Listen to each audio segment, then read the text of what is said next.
Hello everyone, my name is Chloe. Recently, I got to know that all those scary cyberbullying stories were true.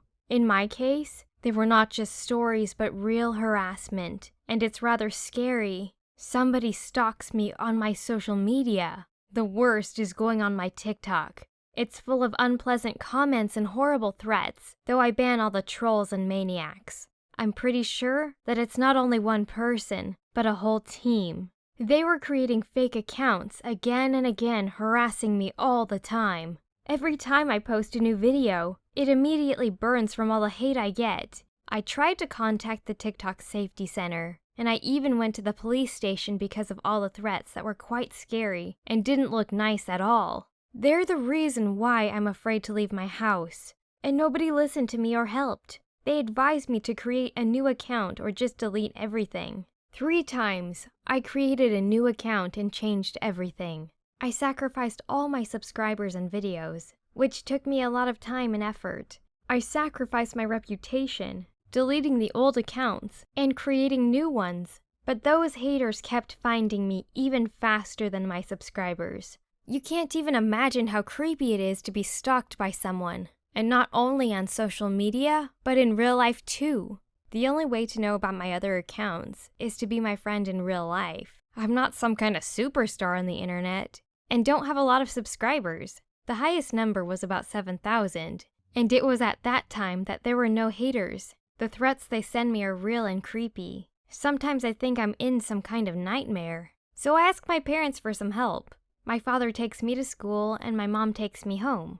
I'm not ashamed of that because I want to stay alive. What if haters got tired of threats and start some actions? My family supports me except for my sister. She says my TikToks are garbage, and nobody likes me. She thinks I'm just an attention seeker, trying to get the love of our parents in such a way. My relationship with my sister isn't very good, so I just don't listen to her. Everything started ordinarily, just like everyone does it. I wanted to post something on the internet and thought, why can't I make some videos? I knew there were a lot of people who are doing that, and I didn't hope to achieve some success. I was just another girl making TikToks about her life. My parents told me that it was just a waste of time. My mother has always looked at things from quite an interesting point of view. You should earn money doing something, or you don't need that. She thought that dancing, for example, was far more promising than making some useless videos. I didn't argue, but kept filming. The audience accepted me pretty well. It was not quite a huge success, but some people liked me for what I do. The most pleasant thing was that TikTok became a safe place for me, where I could be myself. It was like a personal journal, a diary, but with the support of my subscribers. So why not? Then my first hater appeared. It was a girl with a profile picture with a kitten. She started to write a nasty comment on my first video. At first, it wasn't very offensive and simple like, "This TikTok is garbage, nobody would like this," or, "Hey girl, go away and don't litter TikTok." I just ignored that and dissuaded my subscribers from protecting me. Internet trolls are just trolls, so why feed them? After that, the number of trolls suddenly increased, and my TikTok started to look like a constant stream of terrible comments. Whatever I did, whichever video I posted, I got the only answer. "This is garbage, go delete yourself." I started to ban the trolls, not because I was too insulted or something like that, but for my subscribers to remain calm. One way or another, haters increased my rates with their comments, and my videos appeared on the list of recommendations. But my fans were outraged, and I had to ban the most active bullies. But the number of haters wasn't getting lower, and the ordinary insults became threats. Stalkers threatened my life and health. With time, it started to look like some psychopath stories than an ordinary hatred. I was exposed to horrible things they'll do to me in case I leave my house. I was terrified, and the most frightening thing was that it could be somebody who I know in real life. As I said, the strangers couldn't know about my new TikTok accounts. Also, only the closest people were aware of my favorite place in the city, or the number of my school bus. All that stopped being an ordinary cyberbullying. I'm in fear of my life and my family's because some unknown maniacs can hurt them. It's frustrating that no one cares. Almost everyone keeps telling me that it's just some childish garbage, and I shouldn't care about it. The police officers are saying the same, and my classmates are laughing at me. I'm thinking about deleting all my accounts, but I'm afraid it will make things even worse. For the moment, bullies just put all the hatred in these comments and don't hurt me physically.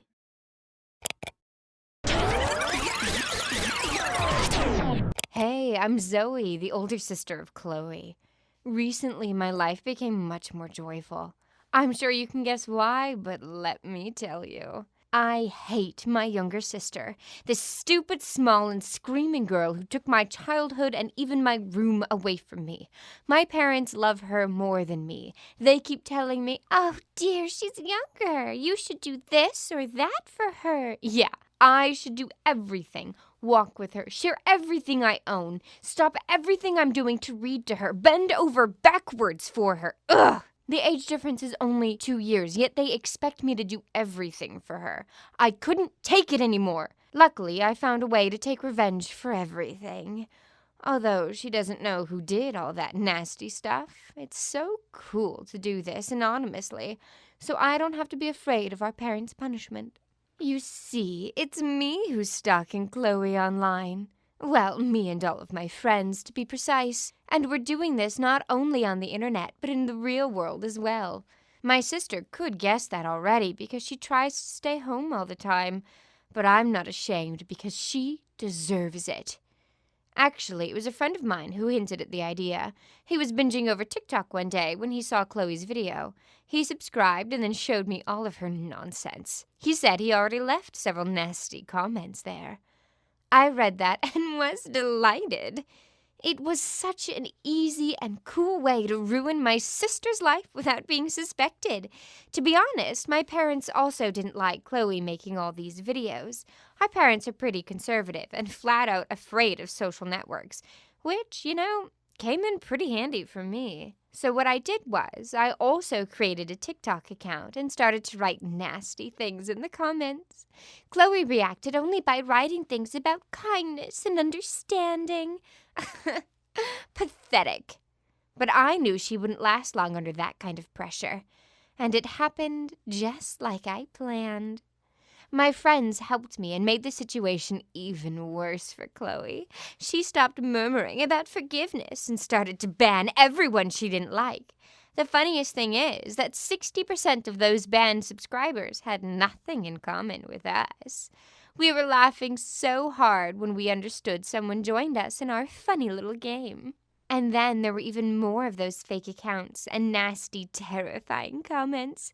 But it was even funnier to watch my pissed-off sister in real life. She could tell 1,000 times that everything doesn't bother her, but I saw how angry, nervous, and paranoid she was becoming.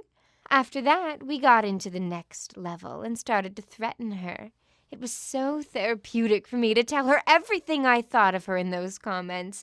It was magnificent and pathetic how she cried her eyes out. Even I didn't know I was so bloodthirsty. She changed her accounts, deleted all the social media that she had racked up, and even bought some software to change her IP address. All pointless because I was sitting in the next room. You can't hide from a person you live with. I had almost round-the-clock access to her PC and her phone. There was one moment when we took it down a notch. Chloe went to the police, and we were afraid of being found out. Fortunately, no one listened to her, and we kept threatening poor little Chloe as much as we wanted to. My point is that you have haters who know too much of your personal information. They're most likely your relatives or your close friends. You're welcome. That was a piece of free advice from your amateur stalker. So, be nice to everyone, or you can find yourself in my sister's shoes. Hi, people. I'm Pamela, and since my family moved to a new state, I've been living with my parents in a cemetery. Yep, our house has a real cemetery instead of a backyard. In fact, my bedroom window overlooks it. My parents own this house because of their job. You see, they're morticians and run a funeral parlor business. Well, it actually does bring us good money, but this neighborhood scares the hell out of me. I stand out in my strange little family. Almost all teenagers gravitate towards gothic or emo style at some point in their lives, but I didn't. I don't like such aesthetic. I'm not a fan of horrors or something like that. I don't even like the Addams Family, for God's sake. On the contrary, I enjoy pop music, lighter colors, and teen high school comedies. But for some reason, everybody thinks that the mortician's daughter is bound to be a gloomy goth girl. You know, one of those teenagers dressed in black with aggressive makeup and a terrible sense of humor. Well, to be honest, my parents kinda look like stereotypical morticians. That's true, but I'm different. I just want to chat with people, gossip with friends in cafes, or go to the ice rink with them, date a boy, maybe even a captain of some football team. But apparently, due to my parents' occupation, I simply can't do anything like that. It's unlikely to ever happen because I'm an outcast. And as if that weren't enough, my parents constantly mix work with private life. When I was a small child, my parents had a talk about dead bodies in our house. You see, our old home was situated far from the graveyard, but we had a mortuary of our own. There, Mom and Dad made them make up for the dead, dressed them, and did other necessary procedures. Periodically, new tenants arrived, and I knew that they were there, but I never saw them in person, and therefore I was not afraid. Until once, an accident happened. I was 12 at the moment and urgently needed something from my mom. I knew that Dad had definitely left on a business trip and was somewhere far away, making deals with granite suppliers. But Mom had to stay home, finishing the last order. Cleaning up another dead person, to be more precise. I swear that I even heard a noise from the morgue, and that's why I went down there. As you might have already guessed, my mom was not there. There was only a dead body of an old person, totally nude, without even a sheet on it. I was deeply shocked. The very fact that a deceased person was in my house, almost under my bedroom, was horrifying enough. There were also these old, horrible body parts that I came to face to. Well, you've got the idea. Suffice to say, I fainted right on the spot. That very day, I issued an ultimatum. Either Mom and Dad do something with our life, or just leave the house, never to return. And my parents actually listened to my pledge. I saw no dead bodies in our house anymore, and we moved to another state soon after. When my parents drove me to the new house for the first time, I imagined that now everything would change for the better. Maybe people would stop scowling at me for a change. Maybe now they wouldn't call me the crazy mortician girl. I really hoped that now I could finally make some friends. Well, when I saw my new room, all my hopes were dashed. No, the house itself was gorgeous. A cute 2-story building, not too big, but spacious, designed in a classical style. It even had a wonderful lawn in the front of the main entrance. But in the backyard, we had a freaking cemetery as our backyard. I got really hysterical, and not without reason. Earlier, I had to put up with 2 deaders at a time max. And now, there was a whole cemetery right behind my window. I was very disappointed and quite furious at the same time. My parents made a lot of excuses, like it was their job and so long and so forth. Yet it didn't make me feel better at all. And at the new school, I had the same old story. The kids immediately started calling me crazy goth and cemetery girl. Unfortunately, my peers here were far more imaginative and cruel than those I'd met before. They almost immediately accused me of sleeping in a coffin and having a grave of my own instead of a bedroom. Some even suggested to drive an aspen stake into my chest in order to check whether I was a vampire or not. It was only a joke, of course, but sometimes those guys behaved so bad that I really got afraid for my life. Besides, I constantly felt tricked. After all, my parents have promised me a better life, and I got this! I didn't even tell my parents about what happened at school. Mom and Dad always tried to cheer me up with stories of our family business and reminded me of the stupidity and the excessive cruelty of the other children, as if I didn't know already. Yeah, it's stupid and irrational to fear the dead. Naturally, there'd always be idiots who first curse you and then come to ask you for a favor. Whatever. Anyway, parents were no help. I've heard all that a million times.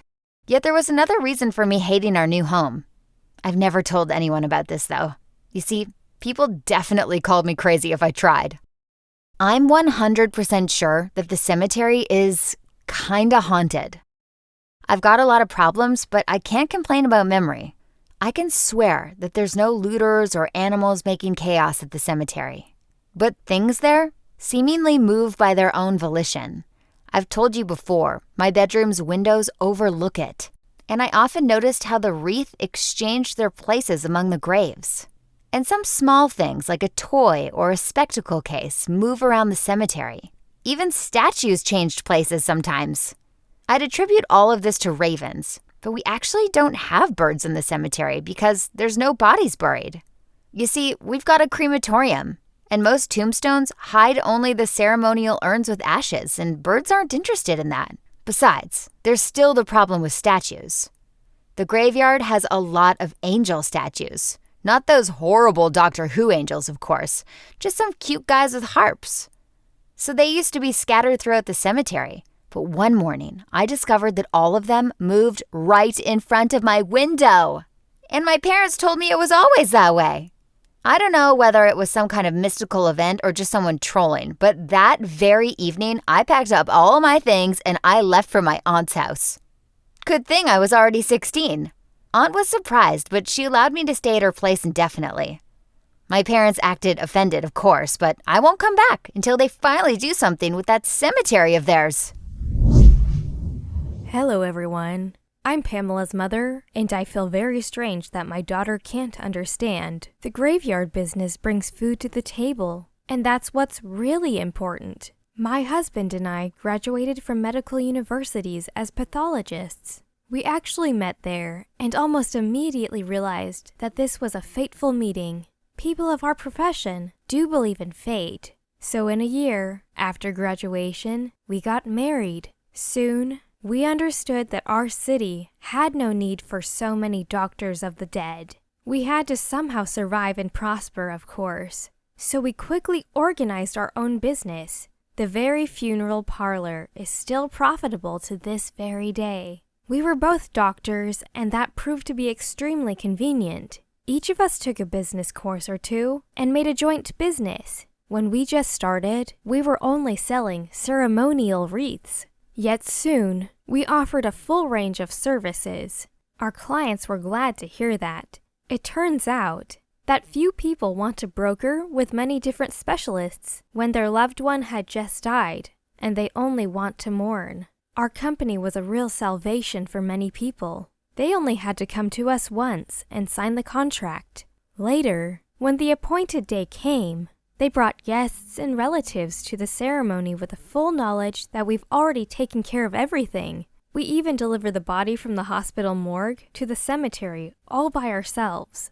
Gradually, we've got all the necessary connections. The customers were aplenty, and we got enough money to repair the residential part of our house. Soon, I became pregnant and gave birth to Pamela. She was our little ray of sunshine, who was afraid of every little spider and simply refused to even enter the room that contained coffins. Pam was very different from both of us. She was very pure, naive, and a dreamy girl who seemingly inherited nothing from me or my husband. I even had to retire for a while because my daughter was really afraid of all the funeral paraphernalia and constantly cried.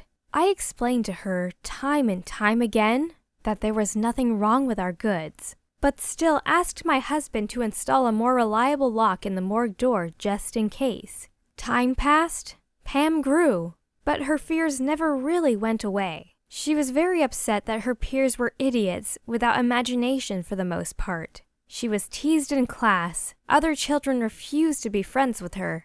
Due to that fact, she withdrew into herself even more, and that unfortunately made her look even weaker to her classmates. Well, you see, that's just psychology in action. If the child looks weak, other kids will tease him or her. The real reasons don't matter. They'd still find one, no matter what. My husband and I tried to explain to her that a person cannot fix the problem with those idiots, and therefore, one should not really pay attention to other people's words. Unfortunately, it seems like we failed. It is difficult to talk sense to a little sensitive girl. And then, there was that story with the morgue.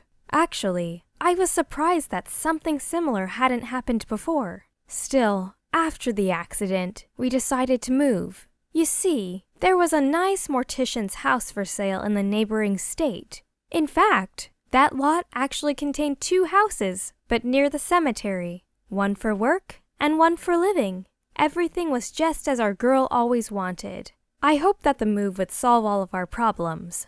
Oh, how naive I was. Well, in a way, everything went even better than expected. The business flourished and our income increased many times over, although we had much more work to do now. For example, now we had a crematorium of our own. It was impossible to work without some hired hands now, and the cemetery itself required constant care. So I assumed all functions of a manager, and also was responsible for communicating with relatives of the deceased. And my husband got all the internal affairs of our company under control. Pam, however, distanced herself from us even further, as if she did not understand that we weren't making money out of thin air. We earned all the money for her fancy courses, books, and fashion items, thanks to the very cemetery that she hated so much. It was simply impossible to tell her the obvious. She really wanted us to retire the business, but in that case, we'd have nothing to eat, and she'd have to forget about entering the university after school. I've tried to explain the situation to her time and time again, but ultimately, all of that was in vain. Pam threw some weird tantrums and left for my sister. Well, at least our daughter didn't go to live in the streets. My sister is a loner, yet a very responsible and strict adult. I hope she'd manage to talk some sense into Pamela. Hello, my name is Sabrina, and I want to tell you how my dream turned into a disaster. I grew up in a poor family. Both my mom and dad worked minimum wage jobs. My dad is currently working 3 jobs for a total of 12 hours a day. They've always told me since I was a child that they don't want me to end up in the same situation as them, so they strongly encourage college. And when I say strongly encourage, I mean demanded. Ever since I was in middle school, they asked at least once a week what I want my major to be in college. I was just a kid at the time. How would I know? But as I entered high school, I grew a love for the arts, particularly theater. But when I told my parents I wanted to be a theater major in college, they weren't happy. They said I was selling myself short, and I should become something big like a doctor or a lawyer. You know, someone that makes a lot of money. But I don't need a job that pays me a fortune. I mean, yeah, sure, I wouldn't mind a job that pays well, but I would much rather have a job that I enjoy. I tried to convince my parents that a theater major would be a good fit for me, but they said they wouldn't support it. In fact, they said if I was a theater major, they wouldn't pay for my college at all. Well, the time came, I graduated high school, and I figured my next step would be college. My love for performing never died, and I was set on being a theater major despite the lack of my parents' approval. They held true to their words and wouldn't pay for my college. So like them, I also got a minimum wage job, so I could save up for college for myself. I worked at a shoe store and for the first week it wasn't so bad. But after that, it was the same old thing every day. I would spend about 4 hours at the cash register and the other 4 hours trying to find the boxes for lost shoes that people just left in the store. It was going to take me years to save up for college, so I decided to come up with a new idea. I was going to bring my love for performing to me. I had a phone with a pretty good camera and would videotape myself doing funny things at the shoe store. This eventually turned into making videos even on my time off. And then soon, I found myself making videos every day. And at that point, I decided to become a vlogger on YouTube. All of my paychecks from the shoe store were invested in my YouTube business. I saved up for a nice DSLR camera and fun events to make my blogs more interesting. It took several months, but eventually, I was making as much money from YouTube as I was from the shoe store. It was at this time I realized I could turn this into my full-time career. The next day, I quit my job from the shoe store so I could invest more time in what I loved doing, making vlogs.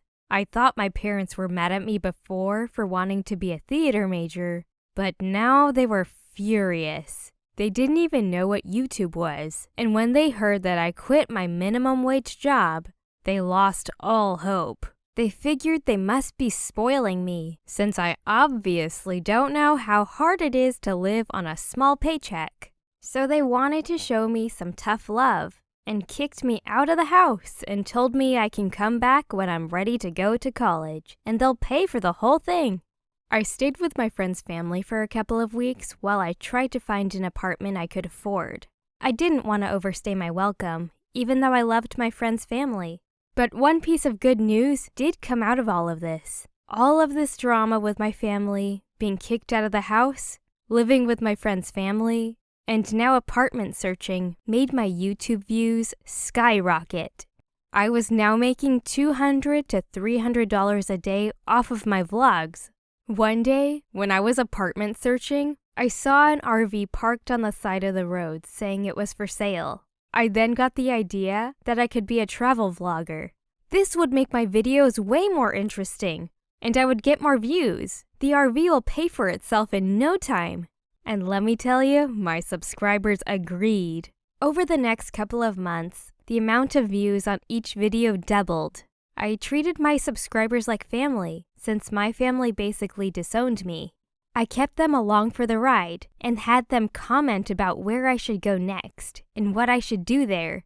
Once I read the comments and saw where everyone wanted me to go, I told them where I would be so they can meet up with me and even have a chance to be in the vlogs themselves. I was having the time of my life. In some vlogs, I went surfing with the subscribers, and other times, I went on hikes. Sometimes if the crowds were too large, I would choose one lucky subscriber to join me for the whole day. These times were especially fun because I could watch my dreams come true, as well as theirs. And because it was only one subscriber, I was able to pay for crazy adventures, such as a helicopter ride or a concert. Being this personal with my subscribers is what set me apart from other travel vloggers, and my subscribers were loving it.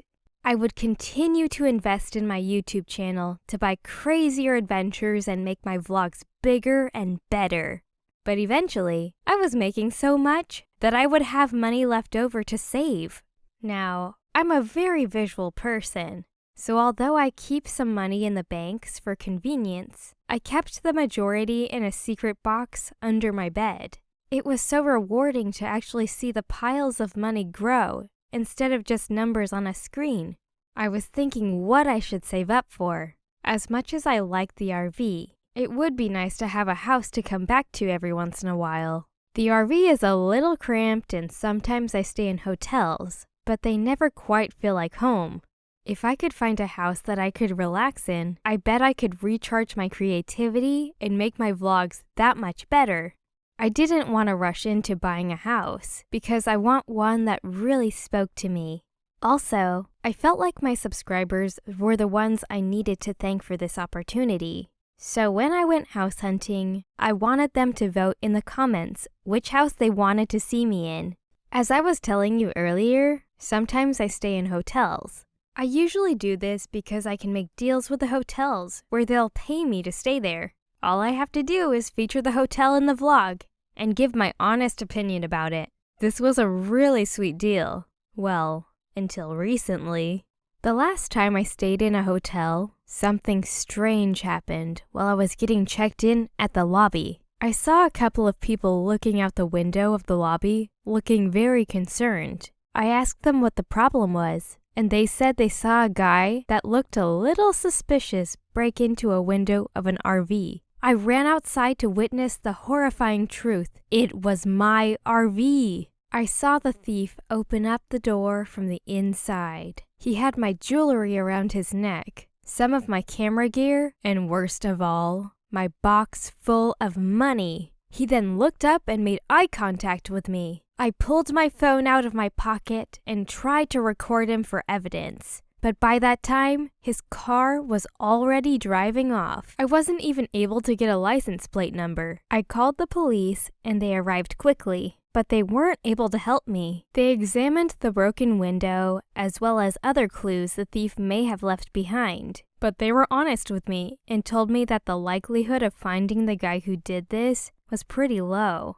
There were no cameras in the hotel parking lot. Well, at least none that were anywhere near the RV. And it all happened so fast that I wasn't able to give the police any details about the man that would help them find him. They told me if I'm able to find anything at all, to call them immediately. For the past couple of days, I try to recall if there's anything I could remember about the man. All that came to mind was the fear in his eyes when he looked at me. He knew I wasn't just a random person coming out of the hotel. He seemed to know who I was, and that he needed to get out of there fast. I knew it had to be one of my subscribers. Whether or not he knew about the secret box full of money, he would have known about all of my expensive camera gear.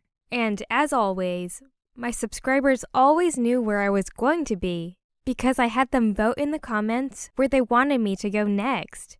I really don't know what to do now. Should I continue to reveal my location to my subscribers? Telling them where I was going is a big part of my channel, because most of my vlogs feature me meeting up with my subscribers. That's what sets me apart from other travel vloggers. I usually turn to my subscribers for advice, but they would probably tell me to keep sharing where I'm going so they can see me in person. But I'm really scared right now. My subscribers were my family ever since my own family disowned me. But now, even one of my subscribers turned on me, so I don't know if I can even trust them. Hi, everyone. My name is Janice, and I'm a shopaholic. And if you think that it's not a problem, just know that I spend $20,000 a month on clothes. And at the same time, I make only $2,000 per month. When I was a kid, I never had many things to call my own. My parents literally lived in a trailer, in a motorhome, and raised me there. They weren't actually poor, depressed, or unhappy. At the contrary, it was their philosophy of life. They were trying to avoid any attachments to material things and lived chasing bright memories and impressions. We often changed cities and countries, but those were not actually travels or something like that. Rather, we were constantly trying to escape from debts. Of course, I wasn't fond of such a life, but no one listened to the child. So I had no books, no toys, and the only clothes I got were those donated by people not ashamed to provide help to that crazy family. I still can't understand why the child services paid no attention to the situation. Well, I do have a suspicion that the cops just did not venture into the areas where we lived. Normal people didn't usually go in there. Typically, trailer parks were situated in the slums, which were divided between the gangs with all of the underlying consequences. Drugs, gunfights, zero law influence, all that stuff. When I got older, I was sent to school. I suspect my parents did so only because of the allowance that I should be paid as a poor child. The law gave them money to spend on the school form and preparation for school. I was allotted free food, free transportation, and the right to receive some education for free without paying any money. I didn't mind. At least the state cared for me. But even in a public school, where people had scholarships and allowances, I still turned out to be a black sheep. All the other parents tried to give their children some nice clothes. Some of my girl classmates even had very original school blouses with embroidery and elaborate ribbons. And all the things I wore to school were bought on sale or in charity shops because my parents wanted to spend more money on themselves. And my cheap backpack was made of poor fabric. When it rained, everything inside got wet, and my textbooks often turned into gray porridge. My pens were low cost and simple. My notebooks were just yellow, blue, or gray, with no beautiful pictures on them. Each day, I envied my classmates. It seemed to me that I'd be happy if I had any of those beautiful things, and that no happiness was possible without them. And then I promised myself that when I grew up, I would certainly buy myself only the best clothes and things possible. The studies were my only hope of climbing the social ladder, so I studied hard. At the age of 15, I got my first real job. More precisely, I simply distributed newspapers to neighboring houses during summer. Still, money was money, and I earned a lot for a schoolgirl. And then I received the allowance by myself for the first time, put it together with the money I've accrued in summer, and finally bought myself everything I long wanted. At that time, I still managed to stay within the budget, of course. Now I had new school form, not the one bought in charity shop, but the one sewn specially for me. With that form and a new leather backpack, I felt as if I was the queen. And the first day of school, I was the happiest child around. Guess that was the actual beginning of my illness. You see, my parents actually were right in some way. Material belongings should not be the only thing that makes a person happy. Gadgets, clothes, and stuff are made for convenience, comfort, warmth, but to give someone total happiness. Yet a little girl from the trailer park who wore rags all her previous life did not care about right and wrong. New clothes made me happy, and I slowly became their slave. I worked part-time, studied like crazy, and slept only 2 or 3 hours per day, only to earn more money. And each time I received a salary, I went to the shopping center and gave myself new doses of happiness by buying heaps of different junk. I could not give up on a new dress or a beautiful t-shirt, just like an alcoholic can't refuse a bottle of vodka.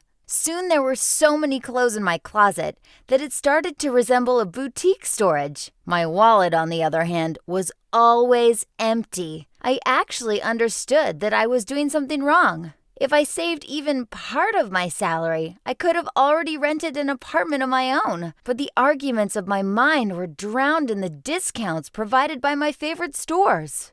Thanks to all the studies, I was able to enter the university free of charge and even received a scholarship. Of course, I haven't stopped buying the best clothes around. My neighbor in the university hostel even complained to the dormitory superintendent several times. She wasn't bothered by any noise. She just couldn't close our joint closet because of all my stuff kept in there. And then I met Walter. He was my boss at work, but he himself finished university only several years before me. Walter was only 25, but he started his career while still being a student. Somehow, he and I quickly became an official couple, or rather, he considered us to be a couple, but I wasn't against it. Honestly, I did not love Walter and several times told him so, but he only laughed and said that love should come later. My boyfriend was sure that the relationship must be built on the grounds of sympathy, trust, and emotional warmth. Well, that made everything even easier for me. In a couple of months, he offered to move in together at his apartment, and I happily agreed. Thanks to Walter's help and my tireless work, I received a promotion, so my material condition also significantly improved. Of course, I could not dedicate myself to building a career because I still had to study.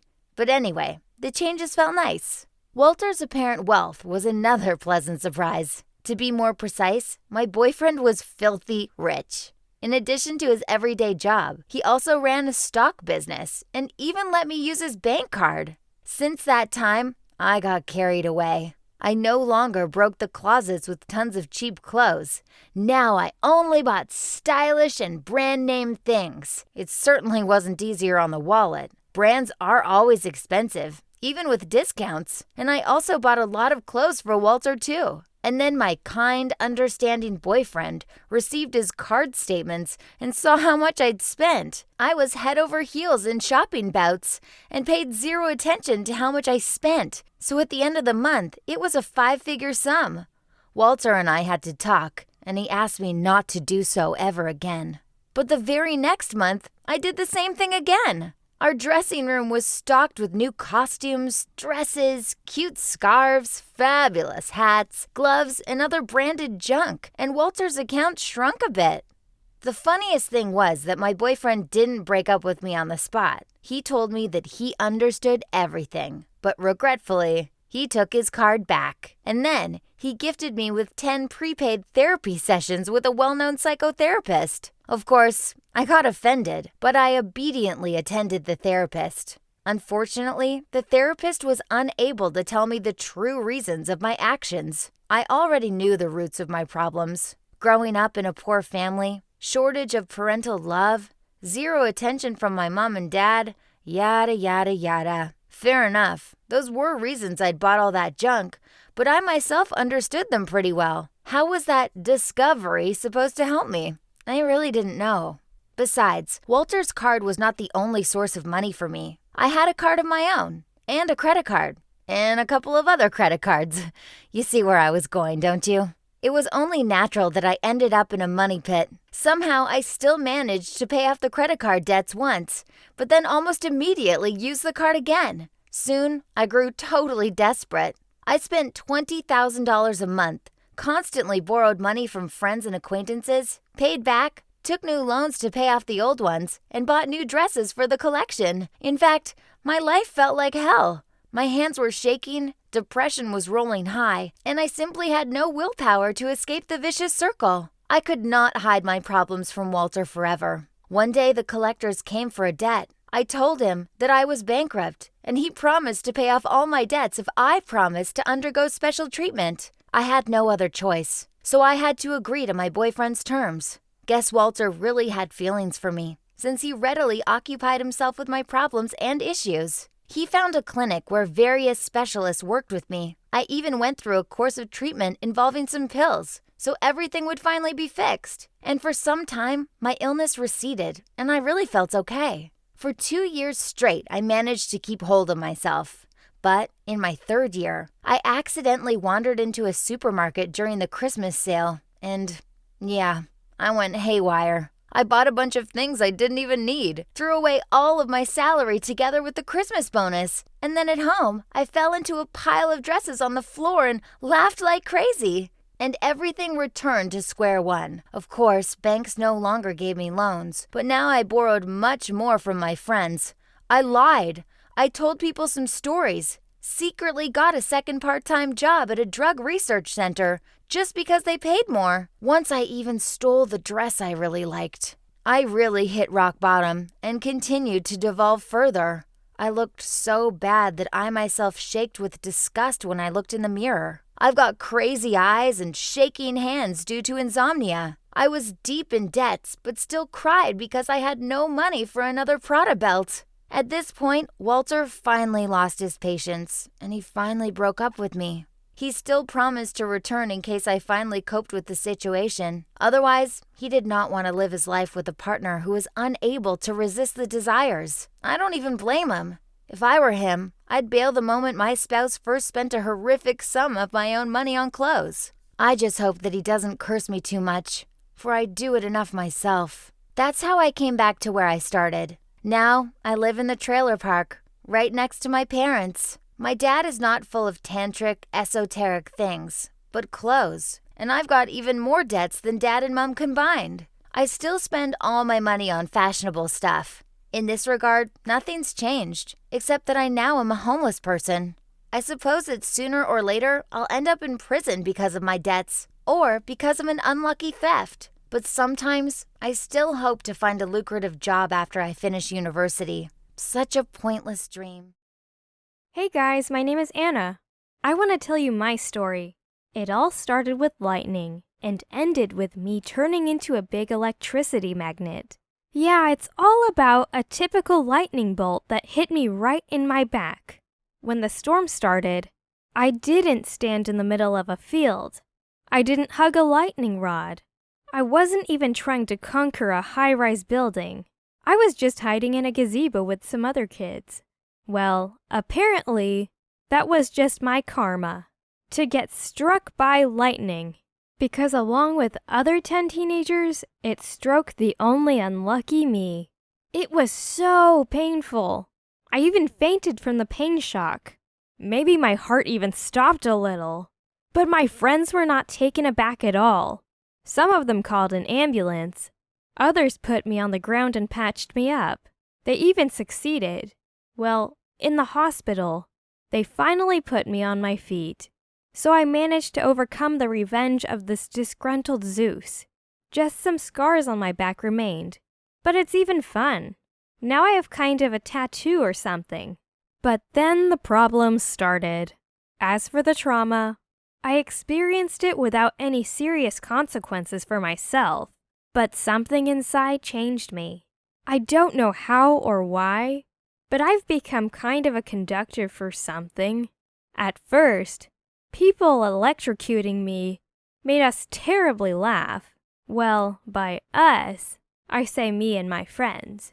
My mom was always crying and praying I was alive after all. Later, it stopped being funny.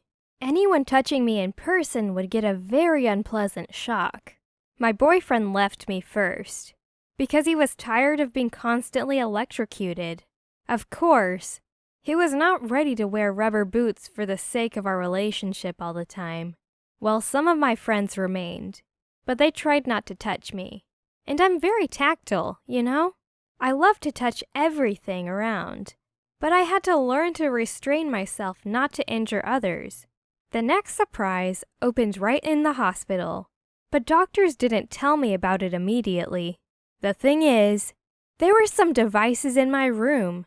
You know, heart rate checking, an emergency resuscitation machine, and some other electronic things. But on the second day of my stay there was only a tonometer and a manual resuscitator that worked on mechanics. But on the second day of my stay, there was only a tonometer and a manual resuscitator that worked on mechanics. The rest of the equipment was taken away somewhere because it all went out of order at once. Yeah, and it was expensive equipment. Then my friend's phone broke down somehow. It just got burned right in her hands. It was a new iPhone, but no one thought it was me. And other gadgets nearby broke down, burned, went out of order, and so on. Finally, I concluded a pattern.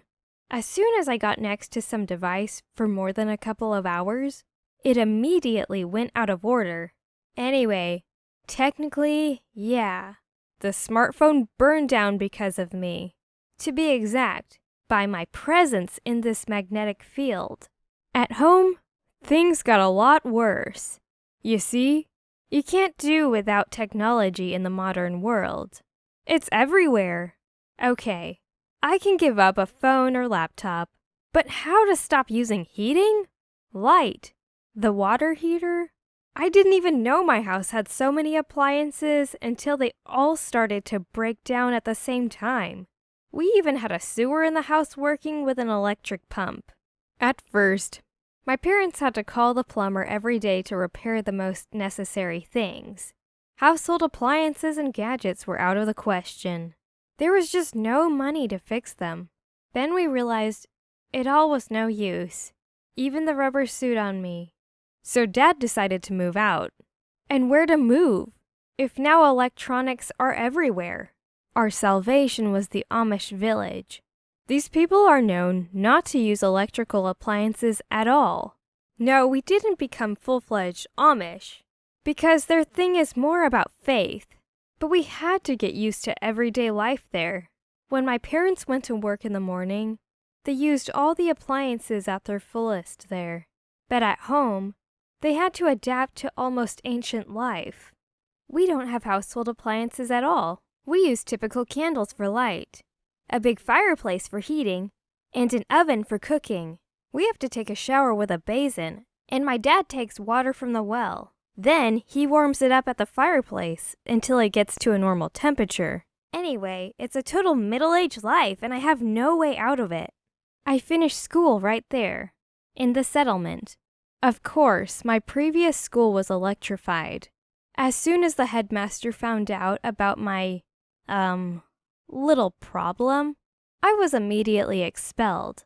But despite the isolation from the rest of the world, the teachers there were good, and I won't need programming knowledge, for example, because I will never have technology. No, my parents are looking for some way to cure me, but so far, everyone is throwing up their hands. Some fortune teller even advised me to get buried in a wooden coffin with some soil for it to collect extra electricity from me. But no good. Or rather, yeah, it got better for a couple of days. But then it all came back. And I was not prepared to live in a coffin with soil inside. I would like to believe that soon doctors, sorcerers, or at least someone will come up with something. But... Hi everybody, my name is Ben, and I've got quite a story for those with a dark sense of humor. Well, it might not actually be humorous, I admit, but if I ever stopped laughing at the events that happened, I'd be surely depressed for life and forced to spend years at a hospital. Laughter is a cure in itself, you know. My parents have always been different from her prosperous and decent neighbors. The neighbors all cut the lawns the same way, rode in the same cars, and voted together for the same icky green roofs for all the houses in the suburbs. My mom and dad did all this stuff as well, but in their own way. Mom decorated our lawn with defiantly red roses. Yep, the neighbors themselves called our flowers so. Dad saved some money just so he could buy a vintage Cadillac and drove it with pride. To my mind, both my parents eagerly trolled all the people who considered them show-offs. I honestly don't know whether Mom and Dad loved each other. I guess they did. There was something in both of them that pulled them towards each other like magnets. Or maybe I just wanted to think that way. Life has showed that it wasn't the actual truth. I wasn't a troll, just an ordinary boy more or less. I really did not care about the roofs, the number of cats fed by a lonely old woman who lived at the end of the street, or the height of the fence acceptable in a decent society. So technically, I took my parents' side unless they crossed the line. They earned enough money to be considered members of the middle class. Dad was an honored banking executive, and my mother did a lot of sewing. She had her own style, sort of a fashionable personal brand. Clients actually queued up to get one of the costumes. She even had a cool workshop in our basement. As a child, I used to love hanging out in the basement while my mother was sewing. I was a child with imagination, and all these multicolored beads, buttons, and pieces of fabric were like gifts from heaven to me. Besides, Mom never yelled at me for dragging some bits of cloth or pins into my secret stash. In general, I had a completely normal childhood with a small touch of creativity. Parents taught me first of all to think for myself. They didn't care for my marks and the like in the slightest. Sometimes it seemed to me that they were born in the wrong country or even at the wrong time. I once suggested them to move to New Zealand or some other unusual and untamed place. They, however, answered that there was no point in it. People, they said, were still the same everywhere. From time to time, my parents took me away for a trip for a couple of weeks. We went to other countries, danced at crazy carnivals, met sunrises at the ocean. It was awesome. For a couple of days, my parents allowed themselves to drop the masquerade and truly become themselves. Young, cheerful, and incredibly funny people. But in time, everything invariably returned to the norm. We always came back to the same neighborhood where everyone was thinking about the proper ways of lawn mowing. Mom again spent much of her time in the basement, sewing fashionable dresses with floral motifs, strict suits, and various women's stuff so beloved by her clients. Dad wore his office suit as a cuirass, and every evening returned from work with a sour expression on his face that made him look 10 years older. Parents often told me that these rare trips were the things they lived for. They said that the constant hunt for new places and new experiences was the only purpose of life. I thought so too, since I saw with my own eyes how happy my parents were during those trips. I always knew that I should study well in order to get a cool, well-paid job. No, nobody told me about that. On the contrary, have you ever heard from your parents that you are studying too much? My mom and dad used to scold me like that. But I wanted to grow up and send them on a trip around the world where they could feel themselves truly alive without regard to the concerns of the neighbors. And I needed a lot of money to achieve my goal. Well, my parents did have a bank account built up for a rainy day. They have managed to save a lot, but there was one concern. Good education isn't cheap, and they'd have to spend all of it to allow me a diploma if I finished school with poor marks. I dreamt a lot about how I would come to them as a wealthy adult and send Mom and Dad on the greatest journey of their life. I might have even gone with them if I got lucky. But life easily demolished my perfect plan. My 40-year-old dad was diagnosed with cancer. It was terrible. Naturally, we all immediately started looking for treatment. Medics took Dad to the hospital, gave him some poisonous medicine that made his hair fall out and his stomach rebel. But my father was not the kind of person who gives up easily. He fought with all he had, to the very end. Unfortunately, cancer was merciless. The end was almost in sight. And then my dad surprised everyone once again. When it became clear that the disease was getting the upper hand, he refused the subsequent treatment and went on vacation. He told us that he wanted to spend his last days in the best possible manner. It all sounded cool and right, so my mom and I supported him. Mom went on the journey with Dad, and I stayed at home. This was my last year at school, and I didn't want to miss anything important. Besides, they did not actually call me. In 2 months, Mom returned from their vacation alone, without Dad. Then there was a modest funeral because we didn't actually have any money for a grand one. Before the trip, my parents reset their bank accounts so that Dad could really spend his last holiday with maximum comfort. Later, Mom told that they lived in a 5-star hotel on the seashore, ate at 5-star restaurants every day, went to parties, danced all night long in foam and champagne, went to the spa, and Dad was always generous with tips. When I heard that, I was very surprised. I knew how to count, and I knew for sure that we simply didn't have enough money for all that stuff. After all, Dad just underwent an expensive treatment course, but Mom dismissed my concerns and said that Dad had settled everything beforehand. But then the collectors came. They showed us a mortgage on the house and the papers demanding the arrest of all the family's accounts, even my personal one. They also had an inventory of all the valuable things in the house, including a pair of vintage paintings, figurines, and equipment. That was the moment of truth. Oh, sure, Dad really settled everything beforehand. He made sure that after his death, my mother and I had nothing left.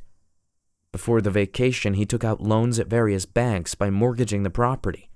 He even took the widow's payments from his place of work. As a bank employee, he was able to do so, especially since his superiors knew that his illness was incurable, and he had spent all that money on his last vacation. Dad knew all too well he won't be paying off these debts anyway. But why didn't he think about Mom and me? It turns out that he didn't love us so much. The amount of debt exceeded $100,000 with interest. At the beginning, it was up to my mom alone to pay off the debts, and she has lost a lot of customers during my father's illness. We had still a plan to sell the house and move to an apartment in a bad part of town. This deal would have helped us to pay off some part of the debt, and the remaining part would be dealt with over time. Unfortunately, the collectors refused to wait and just took everything from us, including my mom's workshop with the equipment. By law, we were given some kind of broom closet with minimal amenities to live in. There were no windows in that closet. Now live here as you like, they say. Naturally, I did not enter any university. The reason was simple. We didn't have any money. In our country, there were no state universities, only private ones, and my marks weren't high enough for a scholarship. The college also was out of the question for the same reason. So, I went to work. Being a lowly salesman is still better than starving. Mom's situation was harder. Without proper equipment, she could not sew her trademark outfits, so she had to get a place in a workshop. It was a true humiliation for a successful and talented craftswoman. Well, she still refused to give up, and that was the most important thing. We gave up the bulk of our salaries to pay off debt. All that was left was spent on food and some secondhand clothes that my mother altered at night so that we could look more or less decent. Fortunately, the rent was so minuscule that we weren't even bothered by it. I am 19 now, and we've almost paid off the debt left by my father. We try not to mention his name at all. Even now, after 3 years, his betrayal still hurts. I do not understand it and cannot forgive him such a selfish act. Mom agrees with me, although she still goes to his grave, and I do not. I suspect that she simply stands there and screams profanities into the air. I believe that we will surely cope with everything. After all, we stand together and support each other. Of course, this is not the future I had in my dreams. Still, if you have a head on your shoulders and a pair of hands, you can survive anything. I do not wish anyone to end up like us, though. Hi all, I'm Alice, and my school life is a full-blown nightmare fuel. And all because my mom is the principal of my school. Those of you who have teacher parents must already understand me. As for all the others, well, prepare for a wild story. I bet you can't even imagine what I went through. I've always known how my mom earned our living, and when I was a child, I was really proud of it. My friends and I used to pretend studying at school, and Mom gave us real blackboards, chalk, and class registers to use in our games. Besides, all my friends were always jealous when Mom took me with her to work. When I was just a kid, it actually felt like a real adventure. Lots of empty classrooms, school bells ringing, adult smiling faces everywhere. All of Mom's colleagues were fond of me and told me I was really smart. Besides, they allowed me to play at the school gym while Mom was busy. Moreover, everyone in the town knew my mom and respected her greatly. But then I grew up and got enrolled in Mom's school. I'm sure that she meant well. After all, I'd be better to go to school where everyone and their grandma knew me. And besides, Mom was always near to help me and give advice. Still, the situation turned out to be far from pretty. Well, at first, it was kinda great. I already knew all the teachers and the majority of the kids. My elementary school years were wonderful. I even became the honor roll pupil because I knew a lot and really enjoyed studying.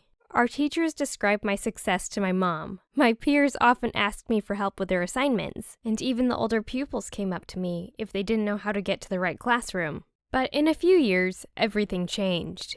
The things that seemed great when I was just a kid turned out problematic when I became a teenager. All of my classmates turned on me for the first time when one of the guys cheated during a science lesson, and the teacher somehow brought that to light. I wasn't even present at the lesson that day. I had a stomach ache, and our school nurse told me to rest in the infirmary. But for some reason, everyone was sure that it was me who had told the teacher about cheating.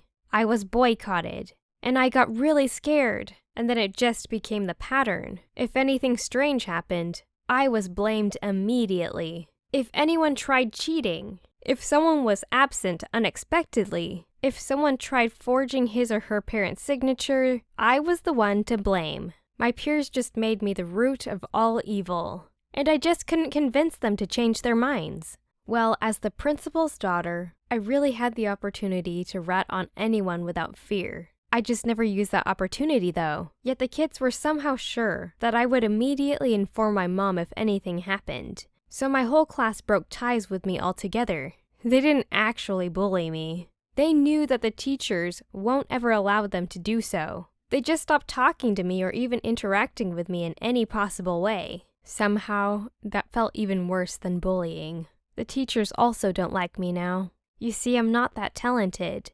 For example, exact sciences aren't really my thing. I really love literature and I even attend some extra photography classes. Yet algebra, physics, and the like are all Greek to me. And it's okay. You can't be perfect in every possible way after all. Yet the teachers expected me to be perfect. And when I proved unable to deliver on the expectations, they complained about my failures to my mom. They told me that I was lazy, that I never prepared for their lessons, that I shamed them all in the eyes of our whole town. Mom believed them and made me work as hard as humanly possible at home. She was sure that I was just lazy, you see. Funny thing is, my classmates still believed that I was our teacher's favorite student. The teacher scolded me in front of the whole class, gave me a C- and made me leave the class in tears. And those kids would still gossip that I got the answers to every test beforehand. At some point, I just snapped. I simply refused to go to school and locked myself in my room. I was 100% sure that I would die on the spot if I walked into the classroom one more time. Classmates who ignored me, teachers who made my life so stressful, Mom who believed her colleagues and was sure that I was very lazy. I just couldn't bear all of that anymore. Yet Mom did nothing to ease my suffering. Instead, she just sent me to our school therapist. I never told that therapist anything important because I was sure that she transfers all my words and complaints directly to my mom. You see, they're close friends, and I'm pretty sure the therapist is willing to please my mom more than she wants to uphold her work ethics. Recently, I celebrated my transfer to high school that mysteriously coincided with another one of my nervous breakdowns. I had no choice on the matter. I really wanted to leave the school behind and go to college. I even passed the exams and got enough to enter it without any problem. Yet Mom just ordered me to throw away my plan and continue my studies at high school. Still, I'm pretty glad that almost all of my old classmates are finally gone. Maybe this year, I will be able to make some friends. Or maybe my new classmates will just communicate with me. That alone would be really nice. Hi y'all, I'm Nicole, Alice's former classmate and friend. And here's my part of the story. I'm sure you'll need it to fully understand the situation. I first met Alice in middle school. My family moved into the big city not that long ago, and I had no idea what my former friend's life was like when she was a grade schooler. I wasn't the only newcomer, though. There were many of us. And truth be told, the class became pretty diverse. The kids who studied here since preschool tried to help us in every way possible, though. Yet, there was one strange moment. Those kids had told us newcomers that Alice wasn't a girl to try and make friends with. They actually warned us about it. At that moment, I thought that Alice was just one of those people who inadvertently became the laughingstock in any company. I didn't want it to be that way, so I decided to become that change. I originally thought that Alice was the unfortunate victim of some elementary school incident. She may have pissed herself in public, or accidentally taken someone's breakfast, or something crazy like that. And now she had to live with that undeserved stigma. How terribly unfair! You see, no one was actually able to tell me why Alice was such bad company. So I just believed that she was a poor, unfortunate soul, and I decided to change that for her. I approached her myself and asked her to be my friend. Funny thing is, she reacted to my proposal not with happiness, but with fear. I got the impression that Alice only expected bad things from those around her. But still, she agreed, and soon we began to hang out together. In a few days, I figured out that her mom was the headmistress. Alice didn't actually tell me about that. I figured that out all by myself. Furthermore, I was actually startled that she didn't tell me anything about it. I mean, that wasn't really a big deal after all. There was no need to keep it a secret. I've studied with kids of teachers and other school officials before. Those boys and girls were just normal teenagers, just like their peers. Besides, I'm pretty sure that being a teacher's child is great. I told Alice about that, and my newfound friend loosened up a bit. Alice told me that our classmates don't want to have anything in common with her because of her mom. Apparently, the kids were sure that the headmistress mom was lenient with her or something. At first, I believed it. You see, kids will often make someone a pariah just because of some terrible rumors, so Alice's version was pretty plausible. But in a few weeks, I realized that none of our classmates made any connections between Alice and her mom. Alice's mom, the headmistress, was actually respected by kids and adults alike. Alice, on the other hand, both teachers and pupils agreed that Alice's mom was all around cool. That woman did a lot for our school, made it into a prestigious academic institution. Our pupils could even get diplomas of various sports, photography, and art classes. And those diplomas were recognized by all the colleges and universities of our country. Suffice it to say, people loved Alice's mother. You'd think they'd love Alice too, right? If only out of respect for her mom. But still, even the teachers sometimes whispered that Alice was not at all like her mother. Alice was rumored to be rude, lazy, and an entitled girl. Well, later on, I realized that both the teachers and my classmates spoke the truth. Alice didn't like studying at all. All she loved was gossiping and telling on people. If you happened to mention any personal secret in class and Alice was nearby, be assured that secret would turn into public domain information in no time. And of course, she leaked all the worthwhile information directly to the teachers and even to the headmistress. Of course, Alice would always try to put on such a good girl face. But she was never successful because in the end, she never really cared about it all that much. She wasn't afraid of any repercussions. My mom's the headmistress, and you can't do anything to me. Those were the exact words she would tell anyone who tried to talk to her. She even had the nerve to tell that to our teachers, for God's sake. That sounded horrible and looked no better.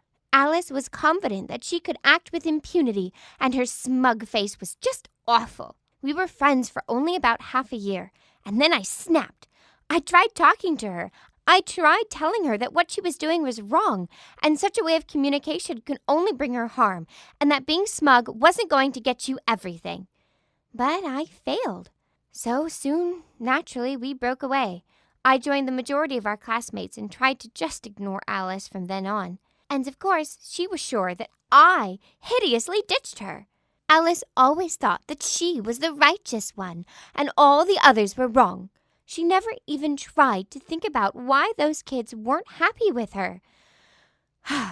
Big mistake. Hi, everybody. My name is Mila, and I want to tell you my terrible story, which still haunts me in my nightmares. The thing is, I killed 2 people. Not with my own arms, but with my actions. That day, we were sitting in the classroom as usual. It was just another day. Like many others before, Allison and Victoria were making fun of me again during the break. They thought I'm a stupid nerd and have no idea of how to dress, and that hurt their sense of beauty. I was not even offended by these words, but that time they went too far. In fact, those 2 girls had been making me suffer a lot through all those 7 years at school. They were nasty little bimbos, all fancy and wearing brands. And they stuck it out all the time. They always compared themselves to others, the less lucky classmates. But honestly, they deserved no credit at all for always having the hottest items and expensive iPhones. Well, I always got the worst of it because my mom is single and she is just a janitor at our school. She also mops the floors of the entrance halls and works as a part-time street cleaner to keep us both alive. Of course, in this financial situation, I have never had any new clothes, let alone just fancy ones. But I never really cared. I studied to get a scholarship and then go to college and find a nice job. In the evenings, I helped my mom because it was too hard for her. I had no one but her, so this is how we lived. They bullied me, I pretended not to notice their existence, and they bullied me for that even more. And that day, they did manage to spoil my mood. My mom, I don't know how, had brought me a brand new school bag. I was carrying it like a holiday banner. I was very careful not to stain it. And these bad ladies poured cherry juice on it on purpose. I was really offended. And suddenly, the school building began to vibrate. Not shaking, I can't say that, but it was kind of quivering. We could feel it with our feet on the floor. The walls and the ceiling, something really weird was going on. The teacher noticed that too. She quickly told us to get up and started evacuation, even though there wasn't any alarm. Well, we got out. If a lesson or even lessons were canceled, fine by us. When we first reached the stairs to the 2nd floor, we felt the first strong shock. It felt like the building was shaking itself off like an old dog. Except that the dog is small and the school is huge. It has 4 floors and 3 wings. It became really awful. And then I noticed that Allison and Victoria stayed behind the others. Then they ran down the corridor. I said nothing. First, I was truly scared and got those huge goosebumps. And second, somehow I thought this shaking would be a good punishment for them. But when we got to the 1st floor, we heard a horrible rumble and another shock. The roof of the 3rd floor collapsed and an enormous crack started to divide the building into 2 parts. We ran away from there as fast as we could. Our principal finally announced an urgent evacuation. The teacher left us at 33 feet from the school, next to the other classes. She counted, frowned, and then asked, "Is everybody here?" I said nothing again. Then everybody started running. More kids were rushing out of the doors and fire exits, higgledy-piggledy. There was a great panic. Firefighters and rescue teams showed up, and then our school just folded in half, and then it suddenly fell down like a house of cards. That was it. There was only a lot of dust that flew up and landed on us all. Teachers and rescuers began to count the students and check the lists. Then it turned out 2 girls were missing. Out of 2,000 students, only Allison and Victoria stayed in the collapsed school. Everyone asked if they had seen where the girls had gone. Everyone shook their heads, and so did I. I was still terrified of what was happening. Besides, I was afraid they'd tell me off or accuse me of something, like being responsible for their disappearance. Actually, it was true. I didn't say anything. So during this mini interrogation, I was crying, wringing my hands and denying everything. The cause of the earthquake was simple, though a very technical one. It turned out that during the construction of the building, the workers made a mistake. They dug a pit in the swamp. It was an ordinary swamp, pre-drained, but not yet sunk. In many years, the water came back, washed off the foundation and flooded the basements. No one had looked there for 100 years. There was some kind of bomb shelter or something down there. All boilers and pipes were higher. There was simply no need to go there to check something. Well, the foundation started floating and took the whole building with it. I'm not good at explaining because there's a whole lot of things I didn't get, let alone remembered. So it is as it is. They have been looking for the girls under the wreckage for 2 days. When they found them, of course, they were already dead. We and the girls' parents were told that they had died immediately without suffering. A ceiling beam collapsed on them. They were found near the restroom, by the way, so at least it was clear where they were going. But all this time, I've been tortured by a completely different question. I killed them, not with my hands, but with my inaction. I was holding grudges against them for my ruined backpack. So like this, I became a murderer at 13. Now I'm 18. And I've never told this story to anyone before. But every night, I wake up from the nightmares and see them die in the wreckage of the school. And I just stand there and just walk away. Hello, everyone. I'm Alberta, and I've got a story of how my sister betrayed me. Now I consider her my worst enemy. She framed me so that I still can't recover. Mary is the eldest child in my family. She's 4 years older than me. Parents are very proud of her because she graduated from school with honors, entered a cool university, and has a scholarship. Well, she's smart, beautiful, hardworking, a miracle of a daughter. And she makes me look like a total disappointment. In fact, my parents love me too. I'm just not that great of a daughter as compared with my sister. I study so-so, don't have any special hobbies. All too often, I spend my free time web surfing and sleeping instead of doing wonders like Mary. So as a motivation, my parents decided to experiment on me. As for me, each girl's life traditionally has 2 main events, a graduation party and a wedding day. As you know, I'm still too young for a wedding. As for a graduation party, my mom imposed a very interesting condition on me. She said that I had to earn money for my graduation party all by myself. Actually, I was offered a choice. Either study well and finish the semester with only A's and B's, or earn money on my own. And frankly speaking, I'm not very good at studies. My best grade is C+, and all the other marks are far worse. I simply possess no talent for physics, mathematics, biology, and chemistry. Even cram sessions do nothing. I'd fail all the tests anyway. So I decided to find a part-time work. Dad gave me a courier job at his office and even offered me a fair salary. He treated me almost like a freelance employee. Of course, I worked 2 or 3 hours a day at most, but still managed to deliver all the papers and notes each workday. According to my own calculations, by graduation, I was going to save about $300. You see, the parents did not give me pocket money. To be more precise, my pocket money was included in the salary. So despite all my efforts, I still had to rob my piggy bank sometimes. I really wished to shine at the graduation party. I needed the most beautiful dress, even drew sketches for the seamstress myself and bought her fabrics. At the time, Mary was still my friend, and she gave me a lot of advice. Her tastes were similar to mine, so I often enjoyed her help. We even browsed the catalogs together and wondered what accessories and shoes would match my dress. Mary also worked on my hairstyle so that everything would go smoothly together. When I look back now, I still don't understand how she could do this to me. She always complimented me and told me that I looked gorgeous in a new dress. And then she stabbed me in the back. Well, let's not jump ahead.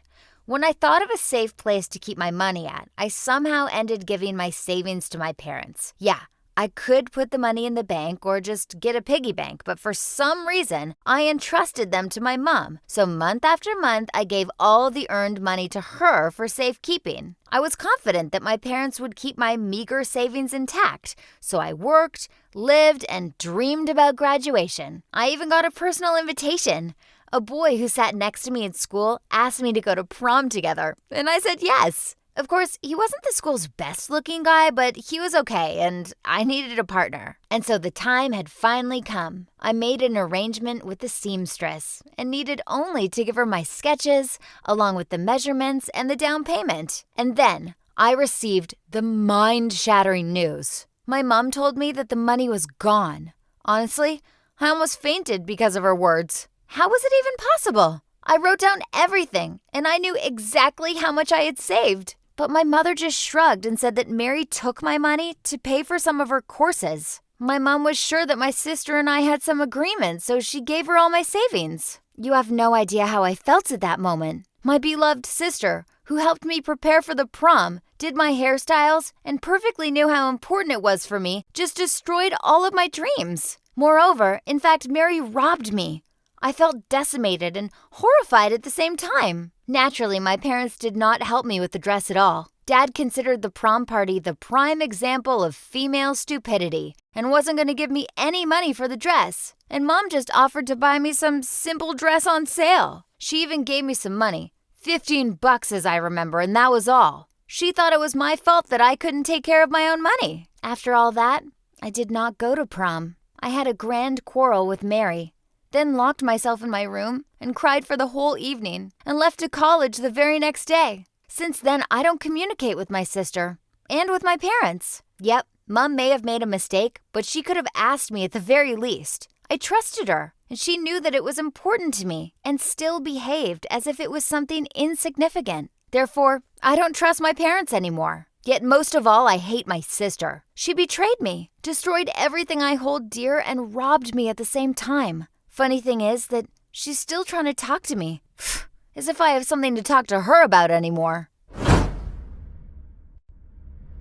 Hello everyone, I'm Masha, and Berta accuses me of having stolen her money. Unfortunately, she is sure of that and she doesn't even want to listen to me. Therefore, I'll tell you my version of events, and you'll have to make this conclusion yourself. I felt very happy when Alberta was born. At that time, I had an impression that she was a present for me, some kind of super doll if you want. I really enjoyed playing with her, dressed her up, and talked to her. The only thing left for my mom to do was to change her diapers and feed her. We grew up, and at some point, I noticed that my mother was behaving a bit strange. Sure, she still loved both of us, and she did everything with good intentions, but the result was controversial, to say the least. Let me give you a quick example. Berta had some real problems with her studies. Well, it happens with everyone. Not all of us are born geniuses. But when I encountered similar problems as a kid, my parents simply paid a tutor who did the explaining better than my school did, and the problem had been quickly solved. Yet Dad and Mom didn't lift a finger to help Berta. They just left her to her own devices. I could have understood if they simply gave her zero help. Maybe there was a shortage of money in our family. Maybe my parents were really busy. I don't know for sure. But Mother constantly drew my sister's attention to each and every one of her failures. And at the same time, she emphasized that Mary, that means me, had done everything faster and better. No wonder Berta slowly stopped loving me as a sister and started to be envious of my successes.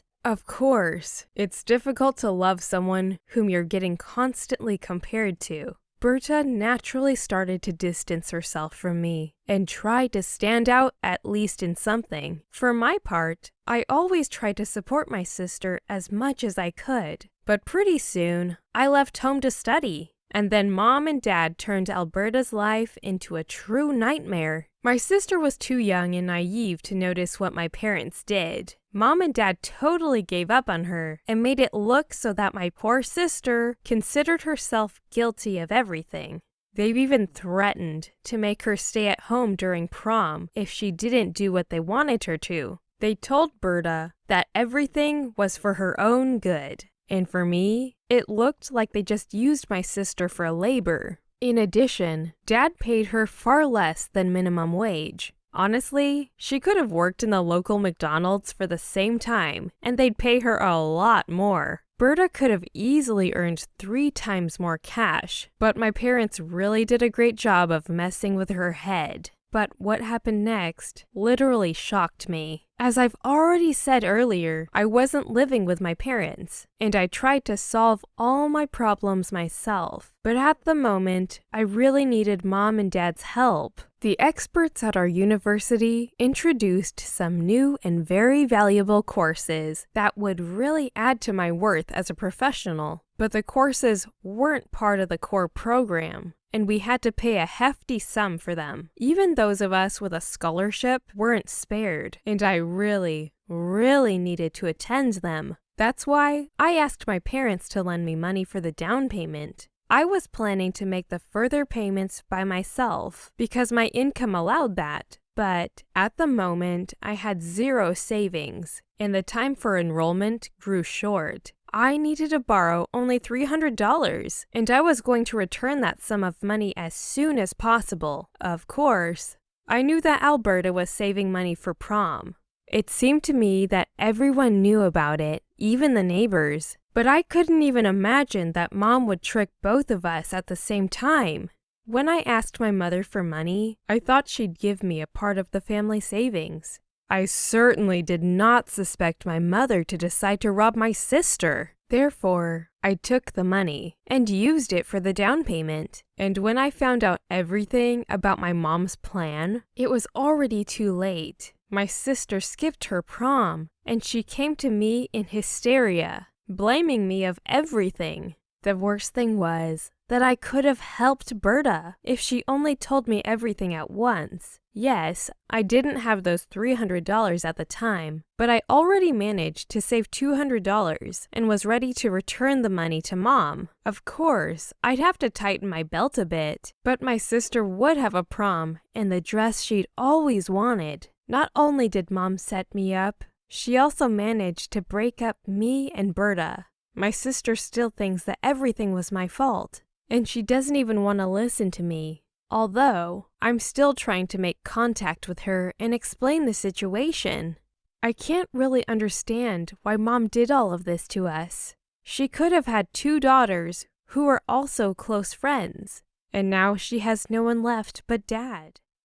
Hi, I'm Joan, and my story proves that there's no such thing as female friendship. Sad thing is, my mom long told me that a girl's best friend and only friend, besides diamonds, is her pillow. And I, being a naive little girl, disagreed with her. I first met Alice and Doris when we all studied in the 5th grade. We weren't childhood friends. We never slept in the same bed when we were toddlers or whatever. Still, I was sure that we were extremely close to one another. My story starts when my parents got transferred to the sleepy little town for work. Dad was just the specialist that the local plant needed, so our whole family moved together with him. It wasn't easy to leave the capital and move to the middle of nowhere, yet I had no other options. At first, I was quite shocked by country life. You see, I was the urban girl and have never even imagined that one day I would have to move to the countryside. There, they had dogs walking the streets without muzzles. Can you believe that? And the farms themselves were literally stuff of my nightmares. Well, in a week or 2, I did kind of get used to my new life and no longer fainted at the mere sight of a spider. Well, yeah, the town itself was dreadfully boring. There wasn't even a single decent shopping mall, to say the least. Yet we got really lucky with our new house. It was huge, warm, and full of light. I even had a balcony of my own. And not only that, Mom and Dad actually gave me 3 whole rooms. I've got my own bedroom, playroom, and dressing room. Just imagine 3 rooms, and they're all mine. Fantastic. Besides, I even became the immediate authority for the local kids. Everyone knew that I moved from the capital, and local girls instantly sieged me with multiple questions about makeup and fashion and all that stuff. Local guys also took an interest in me. Still, I was only 12 and not at all interested in dating anyone, so I just gifted them my old comic books. For them, it was a real treasure. And there were 2 girls who soon became my very best friends. Alice was the daughter of our immediate neighbors. Her mom was a really good cook. Doris sat next to me at school and always helped me with my homework. 3 of us soon became inseparable. We had a lot of slumber parties that were usually conducted at my place. After all, I had 3 whole rooms at my disposal, and even a TV of my very own. And when we got older, we ended up racking up a lot of secrets known only to the 3 of us. We even made a special secret handshake of our own. Alice, Doris, and I were the coolest girls in the whole school. We trusted each other completely and had no secrets from one another. For example, I knew that Alice loved a boy and had a first kiss with him, and that Doris stole our tests from the teacher because she was afraid to fail. I knew everything, and I never told anything to anyone else, just like a real friend should do. And then I had a secret of my very own, a pretty serious secret to boot. You see, my bust wasn't getting any larger, and the girls in our class already grew up and wore bras, and I was a very unlucky exception. I bet they'd even take me for a boy at the beach if I cut my hair. My mom told me that I was just slender and that I had to wait for my body to fully grow up. Yet the whole situation was super unfair. You see, the other girls started to notice my problem, and I didn't want to become an outsider. So I took a pair of my dad's socks. I bought a nice, large bra, and I padded those socks in and passed that construction for a bust of my very own. Nobody knew the truth except Alice and Doris. I'd been using the sock trick for about a week at this point when suddenly all the other girls started laughing at me. They pointed fingers at me and laughed a lot behind my back. At first, I thought that maybe something was wrong with my clothes or my makeup. But then that one main hoodlum of our school just came to me during break and yanked the bra strap. So naturally, the bra popped open and socks fell out. All who saw that burst out laughing. Even the teachers couldn't help themselves. And the worst thing was that both of my friends laughed as well and gave each other high fives. I was really offended by that. Still, we reconciled later on. At the time, I didn't think that it was they who had given up my secret. Yet, I just couldn't fully trust them anymore. After all, they still laughed at me. Real friends would never have done that. Soon, though, I realized that each of my secrets somehow turned out to be public knowledge. Somehow, everyone knew that I had cheated on the math exam, and a high school student dumped me, and that I posted fake photos on Instagram because my family couldn't afford a trip to the seaside that year. In that moment, I was fairly sure that those girls had betrayed me. More than half of my secrets were known only to those 2, so I decided to have a talk with them. Funny enough, Alice and Doris didn't deny anything. They just admitted that it was them who leaked all my private information to both my classmates and the teachers. They had told me that I betrayed them first and that they had their sweet revenge. Of course, after that, we could no longer be friends. Besides, I had to switch schools. The kids at my old school just made me their laughingstock, and I could no longer put up with it. And that's how I learned that there was no such thing as girl friendship. Hi all, I'm Alice, and I write on behalf of both Doris and me. I'm not going to absolve us. Yeah, it was us who leaked Joan's secrets to classmates and teachers. Yet, we had a very good reason to do so. When Joan moved to our city, both of us were quite glad. For me in particular, a friendship with Joan was literally a godsend. You see, I'm quite a shy girl, and it was really nice to become friends with a funny and loud city girl. It was Joan who introduced me to Doris, and it was her who taught me that you didn't need to go out of your way to be fun or popular. You could just be yourself and feel good about it. Last but not least, Joan made the funniest parties. When the 3 of us were kids, we were really close. Still, even then, I liked Doris more than I liked Joan. Doris always felt much more true to herself. Still, the 3 of us were closely linked, and we believed that we would stay friends forever. But at some point, we somehow managed to split up. Doris and I began to communicate more, and more often in private, and I'm pretty sure that Joan never noticed that. Even now, I don't really know the reasons of that split. Guess Doris and I just had too much in common. After all, we were both born in the same town, and Joan was still very much a city girl. Despite that, we still continued to communicate with Joan, and the three of us had no secrets from each other. Well, I did entrust the greatest of my secrets only to Doris, yet still Joan knew almost everything about us. But at one point, I noticed that someone was leaking my secrets to my classmates. The girls in my class somehow managed to get all my information I didn't really want to give to them. The details about my affair with a high school student was just the most prominent example. I actually tried to date that boy. We met several times and he was the one whom I had my first kiss with. Of course I told Doris and Joan everything about that. I was expecting advice or something. But instead of that, our classmates somehow got wind of my affair. After that were several similar incidents. Twice or three times, Doris and I entrusted some of our secrets to Joan, and in a day the whole class knew everything. And then there was the time when Doris stole our tests from the teacher. Somehow the teacher recognized Doris as a culprit. There'd been a lot of commotion. We were made to pass the test once more. Yet with great pains, Doris's parents managed to play down the issue. But after that, an honor student from our class, the one who wasn't our friend by any means, told me and Doris that it was Joan who turned us in. Joan wanted to get a good grade and rat us out because of that. The city girl turned out to be the worst sort of a betrayer. I made some inquiries and each and every one of our classmates confirmed my doubts.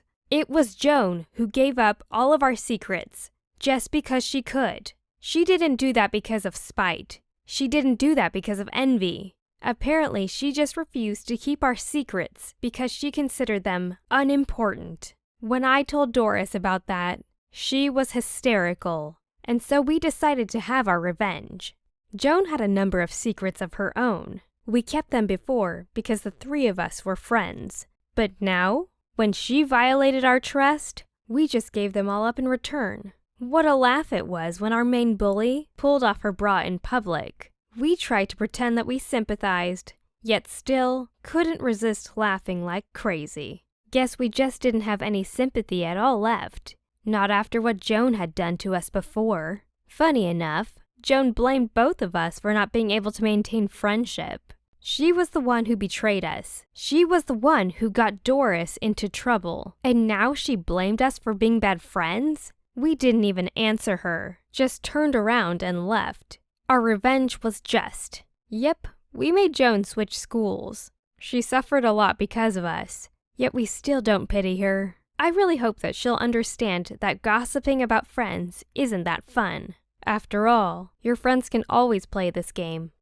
What do you think about this story? What is your opinion on Joan, Alice, and Doris? What would you do if you were one of those girls? Leave some likes, subscribe to our channel, and share the video with your friends.